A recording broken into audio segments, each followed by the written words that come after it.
What else have we got? I've been skating around these. I've had a few people get in touch and ask me about them. There we go.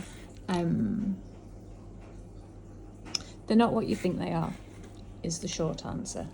So we know that cherry amber bakelite Fataran is hugely collectible and very popular and commanding some crazy prices for what's essentially plastic. I said it. These are a lookalike, and they do not have the swirls that those of you who know what I'm talking about are looking for. There are other clues as to why these aren't really what we're looking for. We've got them knotted on old looking thread, so that looks kind of legit.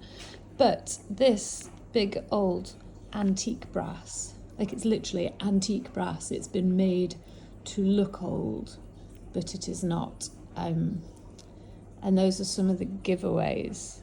It's a good size, it's a good big size, because the Victorians and later they did have some really big jump rings like this, spring rings, but this is a split ring, and that's a bit of a bum note for want of a better description. And when you look closely at this, it wouldn't necessarily have been this kind of clasp on a necklace like this. You'd be looking for a concealed clasp, you know, one that is like a barrel clasp that screws together and looks like a bead, kind of. And then these are the really resoundingly bad notes in my orchestra, because that's just, again, antique brass, lever back.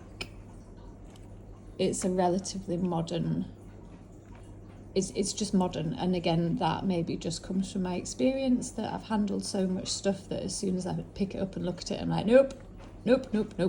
The head pins that have been used, the colour of it, the design, the excess patterning, that we've got a pattern here, we've got a different pattern here. It's just a bum steer. So they'll be cheap. If you want the look without the price, then we have it here. But it's just the look without the price. I need another box, I don't want to hit my camera. Yeah, so that's that. Not what some of you were hoping for, but they'll be cheap if you want them anyway. This is, has it got a mark? Maybe not. Lost my loop, found my loop. Interesting. No hallmark, but it's got a really nice front. Like a really nice front, and we have a citrine, which I'll double check, but I'm confident that that's a citrine. Have I got wear there? I have some wear. So we've got a brownish here, which is the silver plating worn off. I feel like, and I'll have to go and double check and I'll write facts in the caption because this is speculation. This feels like an Alexander Ritchie design. Very, very famous, very collectible silversmith with incredible workmanship, from the islands, I think, from Orkney. Maybe not Orkney, is it Iona? Iona, sorry, see, I talk crap sometimes. Western Isles.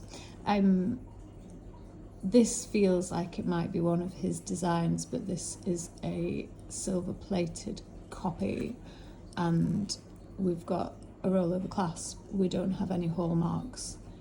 We've got a good stone in it, which is interesting to put such a good stone. I'm going to double check right now. Yeah, good stone. But then citrine's relatively cheap, isn't it? And I would suggest that by the time this was made, we possibly had synthetics in the marketplace. Hard to know. I will go and look at its pleochroism and see if that tells me anything. Getting techie for those that understand the tech side. It's nice though. And it's a classic piece of Scottish design, but I think I'll go and look up this design and see if my hunch is correct or whether I have literally speculated and missed. Who knows? Anyway, I'll come back to you on that one. Right, modern, pretty but modern.